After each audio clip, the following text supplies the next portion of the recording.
کیا لکھا ہوا ہے. اور مجھے کہتے ہیں یہ لوگ جاہل. جو جاہل فارغ التحصیل مفتیوں کو بتائے کہ تمہارے عقیدے وہ ہیں جو المحنت میں لکھے ہیں, تو اس کی جہالت کے لیے یہی کافی ہے. اس نے پرانے مسئلے دوبارہ اٹھا کے تو آگ لگا دیا. پرانے مسئلے کیا سیٹل ہو چکے ہیں؟ کیا المحنت اور حسام الارمین سے توبہ کر کے آپ دونوں ایک ہو چکے ہیں؟ ہاں میرے خلاف ایک ہے, لیکن ابھی بھی چندہ بکس لد ہیں, فرقے لد ہیں. تو یہ سنیں, 1905 میں امام احمد بریلوی المعروف اعلیٰ حضرت, انہوں نے علماء دیوبند کے 4 علماء اور غلام احمد قادیانی دجال پہ کفر کے فتوے لگائے, علماء عرب سے تقریض لکھوائی. اس کتاب کا نام رکھا حسام الحرمین, حرمین کی تلوار. اور اس کو کنکلوڈ کرتے ہوئے انہوں نے لکھا کہ یہ جن بزرگوں کے بارے میں میں نے فتوے لگائے ہیں, چلے قادیانی کو تو ہم کافر مانتے ہیں, باقی 4 علماء کو مانتے ہیں, ان کے کفر میں شک کرنے والا بھی کافر ہے, اور یہ سب مرتد ہیں. مرتد کا مطلب واجب القتل. اس نے لکھا چوتھا فرقہ وہابیہ شیطانیہ, جو شیطان لعین ابلیس کے پیروکار ہیں, جیسا کہ روافض شیطان اطاق کے پیروکار ہیں. ٹھیک ہے نا, اتنی پیاری لینگویج یوز ہے.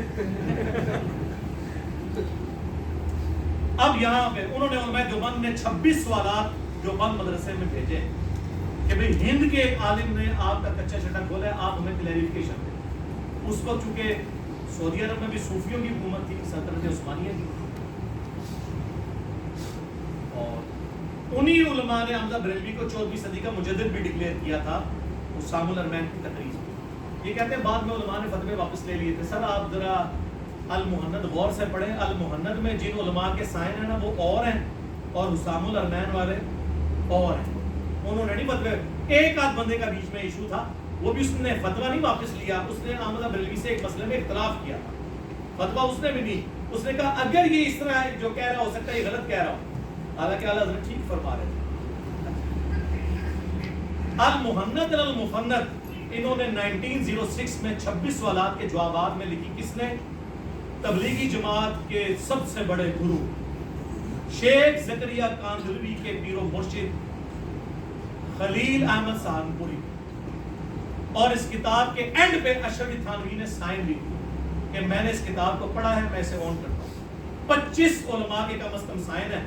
اب تو خیر وہ سائن کافی لوگوں کے ہو چکے ہیں, کیونکہ اب موجودہ 15 بھی ایڈ ہو چکے ہیں. تقی عثمانی صاحب, یوسف گنوری صاحب, یہ سب نے اس کو آن کیا کہ ہمارے ایک ہی ہے. اور اس میں انہوں نے کیا خوبصورت لینگویج استعمال کی. انہوں نے کہا کہ احمد بریلوی اور ان کی جماعت ایک شیطانی لشکر ہے جو علماء دیوبند رضی اللہ عنہم پر حملہ آور ہوا ہے. 14ویں صدی کے مولویوں رضی اللہ عنہ, جیسا کہ شیاطین حملہ آور ہوا کرتے تھے انبیاء پر. انبیاء کے مقابلے پہ جو شیاطین تھے وہ کافر تھے, مسلمان کافر. تو احمد بریلوی اور ان کی پوری جماعت کو انہوں نے پھر کیا کہا؟ کافر. انہوں نے بھی کافر کہہ دیا, انہوں نے بھی کافر کہہ دیا. تو سر میرے نال کو لڑتے ہو, آپس میں کھیڈو میچ. ساڈا میچ نہیں کھیل سکتے, آ کے پچ کھود گئے ہو. وہ دوسرا چوک سی چیزیں پچ کھود دیا, ایسے پچ قائم ہے, بے فکر ہو. تو یہ انہوں نے جواب میں کتاب لکھی اور چھوڑا کسی کو بھی نہیں. المحنت میں انہوں نے لکھا کہ یہ جو وہابی ہے نا, محمد بن عبد الوہاب کے پیروکار, یہ شیطان کا سینگ ہے جو بخاری مسلم میں آیا ہے. وہ خوارج والی حدیثیں ان کے اوپر لگا. آج ریالوں کے چکر میں یہ دونوں اکٹھے ہوئے ہیں, ایک دوسرے کے پیجز پہ چڑھ رہے ہیں. یہ تو اہل حدیث کو خارجی مانتے ہیں دیوبندی, اور اہل حدیث دیوبندیوں کیا سمجھتے ہیں وہ آپ کو ویسے ہی پتہ ہے. وہ تو اپنے علاوہ سارے مشرک کہتے ہیں. تو یہ کتاب لکھی گئی. اس کے میں نے صرف 3 عقیدے بتائے تھے کہ ان کا دفاع کریں. جو بورے لے کے آ رہے ہیں نا, ان بورے کو کھولو, 3 عقیدے میں دفاع کرو. یہ اس لیے نہیں کرتے, میں نے آپ کو اس کی ریزن بھی بتائی تھی کہ یہ عقیدے وہ ہیں جو دیوبندی امام کے ہے ہی نہیں. اگر ان عقیدوں کا دفاع کریں گے تو دیوبندی امام کے بھی یار یہ تو وہی عقیدے ہیں جس کی وجہ سے ہم نے بریلوی چھوڑی تھی. اور ان کے بڑے علماء کہیں گے وہ کیوں مان لیا جائے. پہلا عقیدہ, ہم بزرگوں کے قبروں اور سینوں سے فیض لینے کے قائل ہیں اس طریقے پہ جو خواص کو معلوم ہے, نہ کہ اس طریقے پہ جو عوام کرتے ہیں. اچھا عوام جو کچھ کرتے ہیں وہ ہمیں پتہ ہے. عوام کا یہ عقیدہ ہے کہ کسی بزرگ کے ساتھ جھپی ڈال لیں تو ان کا تر جاتا ہے. عوام قبروں سے جا کے مانگ لیتی ہے, قبر کی مٹی لے جاتی ہے. آپ ہمیں ذرا خواص کا طریقہ بتائیں, آپ کیا ہوتے ہیں خواص کا؟ اس تو بھی پیڑا طریقہ ہے. جی سنو, ارواح ثلاثہ اشرفی تھانوی نے کتاب لکھی ہے جس میں انہوں نے 3 دیوبندی بزرگوں کے حالات زندگی لکھے ہیں. یہ وہی کتاب ہے, وہی میاں ہاں, یہ وہی کتاب ہے ارواح ثلاثہ, جس میں رشید احمد گنگوئی صاحب قاسم نانوتوی صاحب کو پبلکلی اپنے ساتھ چارپائی پہ لٹاتے ہیں, پھر عاشق صادق کی طرح ان کی طرف چہرہ کر کے ان کے سینے پہ ہاتھ رکھتے ہیں. وہ کہتے ہیں حضرت لوگ کیا کہیں گے؟ وہ کہتے ہیں میاں کہنے تو جو لوگ کہتے ہیں. یہ وہی کتاب ہے, وہی کتاب ارواح ثلاثہ. لکھ رہے کون ہے؟ حکیم الامت اشرفی تھانوی. کس کے بارے میں لکھ رہے ہیں؟ بانی مدرسہ دیوبند قاسم نانوتوی کے بارے میں. اور ان کا کس کے ساتھ لکھ رہے ہیں افیئر؟ رشید احمد گنگوئی کے ساتھ. لوگ کہتے ہیں دیکھیں جی انہوں نے کوئی حیثیت نہیں کی, دیکھیں آپ وہ صرف لیٹے ہیں, غریب ہوئے ہیں, آگے کیا کرتے ہو لکھے جاندے ہو, گورے بھی اتنا ہی کرتے ہیں روڈ پہ. اگلی گاہ سامنے نہیں ہوتی, وہ پیچھے ہوتی ہے. اور پیچھے کی ویڈیو میں کبھی آگے تھا. پہلے تو یہ بتاؤ یہ مہذب طریقہ ہے پبلکلی مریدین کے سامنے؟ عاشق صادق اسی کتاب میں لکھا ہوا ہے کہ قاسم نانوتوی صاحب مرنے کے 6 سال کے بعد قبر سے نکلے, فزیکلی خواب میں نہیں, اور دیوبند کے 2 مولویوں کی صلح کرا کے واپس چلے گئے. اور جس مولوی کو ملنے آئے تھے نا, سردیوں میں بھی رضائی کے اندر وہ پسینے اس کے نکلے ہوئے تھے. تو دوسرے نے پوچھا کیا ہوگا؟ ابھی حضرت نانوتوی ہے بھائی جی, پودا نکل کے آ جائے 6 سال بعد. وہ صرف پسینہ نکل گیا تھا, اور بھی کچھ ہو گیا ہوگا, تو صرف پسینہ ہوا ہے. انہوں نے غور نہ دیکھا, اور کدے ہوئے نا غور نہ دیکھا اے جی قبروں کو فیض نہ.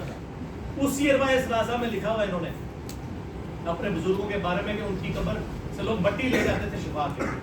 تو وہی عقیدہ ہے آپ کا بھی. اور میں نے اس سے پورا ریسرچ پیپر لکھا ہے, میرا 1 گھنٹہ اللہ دے گا, ریسرچ پیپر نمبر 6, قبروں سے فیض کے عقیدے کا تحقیقی جائزہ. اور میں نے سارے واقعات نقل کیے. میں ایک واقعے کی انجی نہیں کر سکتا, میں نے اصول برکت کے لیے آپ کے سامنے یہ 2-3 باتیں. تو یہ اس کے اندر یہ عقیدہ, سینے سے کون سا فیض ہوتا ہے کہ مجھے بتائیں. وہی سجے پاس اسلام پھیرا سارے حافظ, کھبے پاس پھیرا ناظرہ, جب بھی پاری علم ٹرانسفر کرتا. سینے سے کیا فیض لیا جا سکتا ہے؟ ایک بچہ تو اپنی ماں کے سینے سے فیض لے سکتا ہے, ایک سٹوڈنٹ اپنے ٹیچر کے سینے سے کون سا فیض لے سکتا ہے؟ بتائیں, سینے سے کون سا فیض ہوتا ہے؟ ہاں تعلیمات سے فیض ہوتا ہے نا, سینے سے کون سا ہوتا ہے؟ زبان سے ہوتا ہے, علم سے ہوتا ہے. لیکن یہ وہی ہے, تو نہیں ہے تو ان کو کہ آپ بتا دو کون سا طریقہ ہے. چلو یہ ایک عقیدہ ہے, ایک عقیدہ. یہ تو بریلویوں کہتے تھے قبروں سے مانگتے ہیں, خود اپنے کیا کہتے ہیں. آپ میں سے کتنے لوگ جو ہیں وہ فرقوں سے نکلنے سے پہلے جو بندی سے ذرا ہاتھ کریں؟ ہاں جی, کیمرہ ذرا پیچھے کریں, یہ لوگوں کو دکھائیں. آپ لوگوں نے اللہ کو جان دینی ہے. کیا جب آپ جو بندی تھے آپ کا یہ عقیدہ تھا محمد والا؟ ہاں, بس یہی وجہ ہے. مفتی کو پتہ ہے کہ جڑے بچ گئے نا وہ بھی نہ ادھر ٹر جانا. جی اس واسطے بہنا نہیں, ڈیفینڈ نہیں کرنا. تو بورا جڑا لے آندا ہے نا ویڈیو بنا کے ڈیفینڈ کرے نو, ٹھیک ہے, میں تو نہیں بہنا, تو اپنی پبلک نو اس ویڈیو تو باتیں کرنا پوے گا. اور میں تو تیار ہوں لایا طاہر شفیع نو بھی بتاؤ پی ٹی وی تے میرے کو لا کے بیٹھو, لیکن کیمرے میں فالتو کوئی مولوی میں نے اور ایڈ نہیں ہونے دینا. یہ آپ کو اعزاز حاصل ہے اس رویرس پہ, نہ اس سے پہلے کسی کو حاصل ہوا نہ بعد میں ہوگا. لوگ مجھے کہہ رہے ہیں کہ آپ نا وہ جو ان کو بھی دیا وہ بھی اعزاز چھین لیں. نہیں, یہ جو غریب نواز لوگ ان کی عادت نہیں ہوتی کہ وہ تحفہ دے کے واپس. نہیں, مفتی صاحب کے لیے کیا مطلب, بلکہ میری بیوی بھی مجھے اس رات کو کہتی ہے مفتی صاحب کو مجھے ترس آ رہا ہے یار مل لو. اس طریقے سے وہ تو کام ڈالنے آیا ہے. ملنا تھا تو میں نے کتنی کوششیں کی, لیکن وہ کہتا تھا ویڈیو بناؤ, ویڈیو بنا کے تو بھائی تو اڑ جانا سی پیچھے میرے تو ایجنسیاں نے جوڈیشری تے پولیس چڑھا کے پہنچانا. آج مجھے ایک ٹیکس ادھر جو سی ٹی ڈی کے آفیسر تھے وہ اب یہاں سے ٹرانسفر ہو گئی. تو صبح سویرے مجھے فجر کا فون آیا کہ صاحب تھی بڑی عقل مندی کی ہے, تو ہمیں پتہ نہیں سی تھوڑے کیوں ہونا. میں کہا میں پہلے بھی دسیا میں حضرت علی علی شرافت رکھنا وا, چلاکی شاعری بنوں گئی ہے تو بھی زیادہ ہے, لیکن کسی کو نقصان پہنچانے کے لیے. یہ پہلا عقیدہ. دوسرا عقیدہ اس میں انہوں نے لکھا ہے کہ رسول اللہ کی قبر مبارک اللہ کے عرش کرسی خانہ کعبہ سے افضل. اس سے پوچھے یہ کس قرآن کی آیت میں اور حدیث میں لکھا ہوا ہے؟ جذباتی بات نہیں ہے بریلویوں نے کرنے کے جو نبی دی شان کو نہیں منتے. اچھا جی نبی دی شان کو منیے تے حضرت عیسیٰ نو اللہ کا بیٹا کہہ دیے. گل کرنے لی کرو. ابو داؤد ترمذی میں موجود ہے ایک صحابی نے حضور کو سجدہ کیا. آپ نے فرمایا سر اٹھا کیا کر رہا ہے؟ جب میں فوت ہو جاؤں گا تم میری قبر سے گزرو گے کیا میری قبر پہ بھی سجدہ کرو گے؟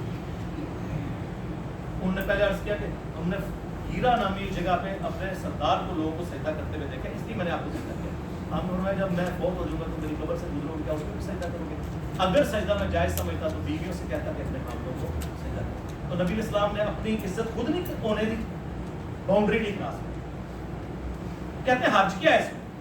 حرج یہ ہے کہ آپ کتنا خطرناک کھیل کھیل رہے ہیں. آپ کو پتہ ہے اللہ کے عرش اور کرسی سے افضل یہ رسول اللہ کی موجودگی میں آپ یہ غلوف والی بات کر سکتے ہیں کیا جو کہیں لکھی نہیں ہوئی؟ وہ کہتا ہے نہیں جی نبی اسلام اشرف المخلوقات ہے, عرش بھی اللہ کی مخلوق ہے. بالکل ٹھیک ہے, آپ نے یہ لکھا ہی نہیں ہے کہ رسول اللہ عرش سے افضل ہے. ہم ماننے کے لیے تیار ہیں کروڑوں عرش بھی ہوں ہمارے نبی کا مقابلہ نہیں کر سکتے. لیکن آپ نے نبی کی بات نہیں, آپ نے نبی کی قبر مبارک کی بات کی اور اس میں بھی کہا وہ حصہ زمین جو حضور سے ٹچ کر رہے ہیں. وہ کہتے ہیں اس لیے کہ اس حصہ زمین سے آپ کی مٹی کا خمیر اٹھا کے آپ کو تخلیق کیا گیا تو بیسیکلی وہ رسول اللہ کا خمیر ہے. گویا کہ رسول اللہ عرش سے افضل ہے, اس لیے ہم اس مٹی کو ہم کہتے ہیں نا جو مٹی اٹھانی تھی وہ اٹھ گئی, نبی کی تخلیق ہوگی. اب جو باقی مٹی ہے وہ رسول اللہ کی مٹی نہیں ہے, جنت کا ٹکڑا ہے. اور اگر وہ رسول اللہ کی مٹی ہے تو ساتھ حضرت ابوبکر عمر کی بھی قبریں ہیں, ان کو بھی کو پھر عرش سے افضل ہے. اور صحیح مسلم میں ہے کہ نبی علیہ السلام کو جب دفنایا گیا سب سے پہلے سرخ رنگ کی چادر بچھائی گئی تاکہ آپ کے جسم مبارک کو مٹی نہ لگے. ہاں تو کوئی حصہ زمین حضور کو ٹچ کیے ہوئے ہے ہی نہیں ہے. آپ کہا کریں سرخ چادر, سوارے بزرگ میں نہیں کر چڑی, وہ گل ہی غلط نکلی. حصہ زمین کا ٹچ ہی کو نہیں ہوا ہے. چادر مبارک بھی کہو, کفن مبارک بھی کہو, اور رسول اللہ کے تو ڈائریکٹ بال مبارک, کرتا مبارک صحابہ کے پاس تھے, انہوں نے تو اس کے بارے میں کلیم نہیں کیا کہ یہ اللہ کے عرش سے افضل ہے. پھر دیکھیں بریلوی تو اس سے آگے پھر ایک آدمی ہیں